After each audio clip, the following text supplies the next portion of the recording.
Welcome my dear students in political science class of class 12th, and we are doing our revision of chapter number 1st.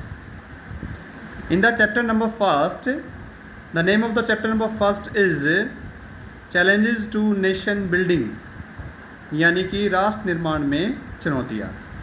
तो इसमें हमारा आज का last topic है बेटा. Today's our topic name is reorganisation of the states. ये notes मैंने आप लोगों के लिए बनाए हैं. Reorganisation of the states. In this topic we want to discuss that after the independence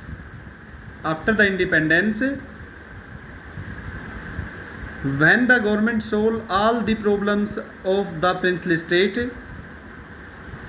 then a new problem came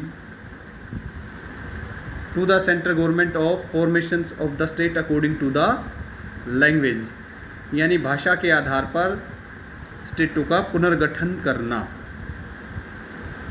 But the leaders of the Congress thought that it may be occur communal rights, यानी उस समय क्योंकि देश को आज़ादी जो मिली थी बड़ी खून से लथपथ मिली थी बेटा, तो अब उनको लगने लगा क्या कि अगर हम भाषा के आधार पर पुनर्गठन करते राज्यों का तो शायद फिर सांप्रदायिक दंगे हो सकते हैं, इसलिए इसे देश को खतरा है.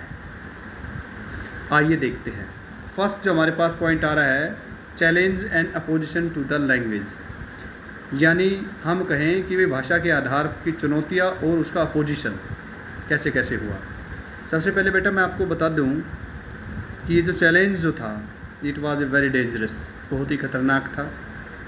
जितने भी हमारे वरिष्ठ लीडर थे वो समझते थे, क्योंकि उन्होंने देख लिया था कि हमारा इंडिया जो है बेटा, मैं मैप पर आपको दिखाऊंगा, नॉर्थ और साउथ दो भागों में बट गया था.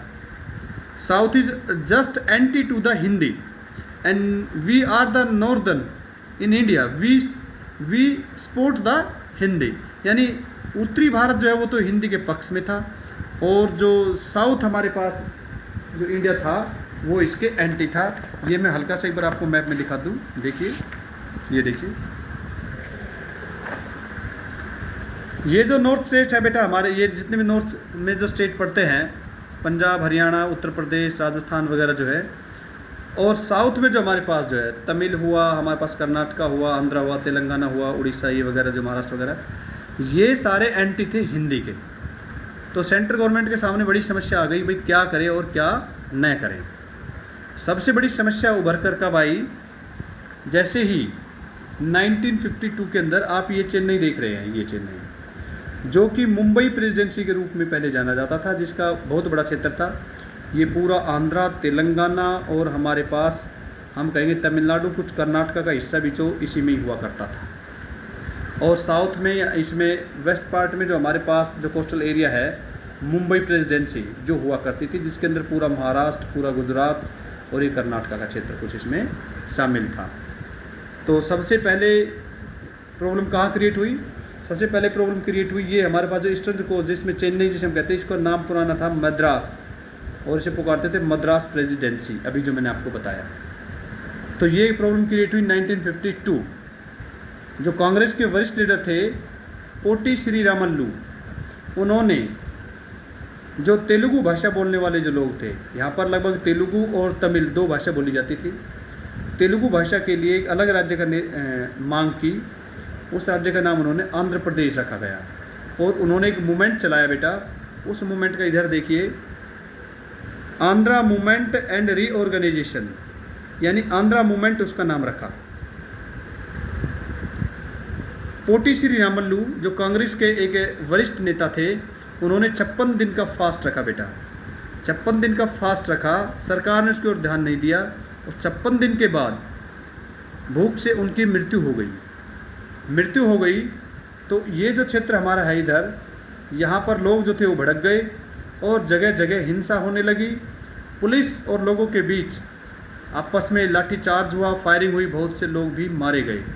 और अंत में फिर दिसंबर में 1952 में आंध्र प्रदेश का निर्माण करने के लिए सहमति दे दी तत्कालीन प्रधानमंत्री जो हमारे हुआ करते थे पंडित जवाहरलाल नेहरू ने. तो इस तरह जो तेलुगु भाषा बोलने वाले थे उनका नाम तो रख दिया गया भाई आंध्र प्रदेश, और जो तमिल बोलने वाले थे उनका नाम रखा गया तमिलनाडु। उसके बाद formation of the state reorganisation commission का गठन हुआ 1953। इसने अपनी रिपोर्ट पेश की 1956 में, जिसमें बेटा 14 स्टेट्स थे और 6 यूनियन टेरिटरी। इसने अपनी रिपोर्ट बनाई। उसके बाद क्या होता है, formation of some others new states, कुछ स्टेट्स बने जिसमें हमारे पास जो प्रॉब्लम क्रिएट हुई वो हुई बॉम्बे प्रेसिडेंसी। यहाँ पर बॉम्बे प्रेसिडेंसी, यहाँ पर भी विवाद होने लगा। यहाँ पर भी दो भाषा बोलते थे, ये क्षेत्र मराठी भाषा बोलते था, ये गुजराती भाषा बोलते थे।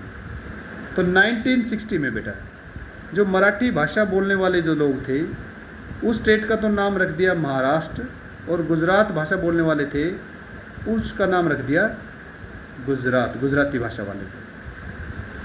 तो इस तरह मुंबई प्रेसिडेंसी से दो स्टेट बने, एक महाराष्ट्र और दूसरा हमारे पास बना गुजरात। लेकिन अभी ये मामला थमा नहीं था कि भाषा के आधार पर। उसके बाद प्रॉब्लम अगली जो क्रिएट हुई वो हुई पंजाब से। तो 1950-60 में तो इसका सॉल्यूशन किया नहीं कि भाई इसको ये बनाया जाए, लेकिन जब तेज हुआ तो इन 1966 जो पंजाब बोलने वाला जो पंजाब था उस भाग का तो नाम रख दिया पंजाब ही, और जो हरियाणी भाषा बोलता था यहाँ पर, ये क्षेत्र देखिए अपना हरियाणा, इसका नाम रख दिया हरियाणा, और इसका ही एक टुकड़ा जो था ऊपर हिमाचल भाषा बोलने वाला, इसका नाम रख दिया हिमाचल, जो हिमाचली भाषा बोलते थे। तो ये स्टेट भी यहाँ पर बने। तो इस तरह से पंजाब में से हरियाणा निकला, हिमाचल निकला, और पंजाब खुद अस्तित्व में रहा अपने नाम पर। उसके बाद अगली प्रॉब्लम क्रिएट क्या होती है वो मैं आपको बता दूं। ये देखिए इसमें जो सी पार्ट हमारे पास हुआ ये हो ईस्टर्न स्टेट में बेटा। तो ईस्टर्न स्टेट में हमारे पास केवल एक ही स्टेट हुआ करता था उस समय, आसाम। तो आसाम में सबसे पहले बेटा इन 1963 में नागालैंड का निर्माण हुआ। जो नागा लोग थे, इधर आप देखिए ये नागालैंड है, तो ये स्टेट का नाम नागालैंड रखा गया।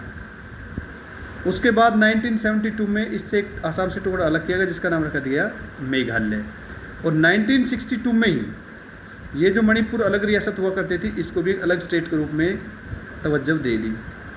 उसके साथ जो त्रिपुरा हमारे पास है, त्रिपुरा ये, इसको भी एक अलग स्टेट के रूप में तवज्जो दे दी। तो इस तरह से ये स्टेटों का निर्माण हुआ 1972 तक। लेकिन ये सिलसिला बेटा अभी थमा नहीं था, आज भी भाषा आधार पर बहुत से है। 2000 में ये देखिए अटल बिहारी वाजपेयी उस समय देश के प्रधानमंत्री थे।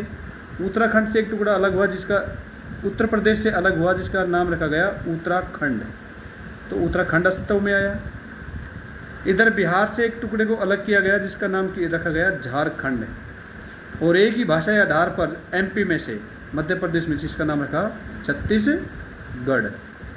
और फिर अभी आप लोगों ने देखा होगा तेलंगाना एक अलग राज्य बना। तो तेलंगाना एक अलग राज्य बना जो 29वां राज्य था।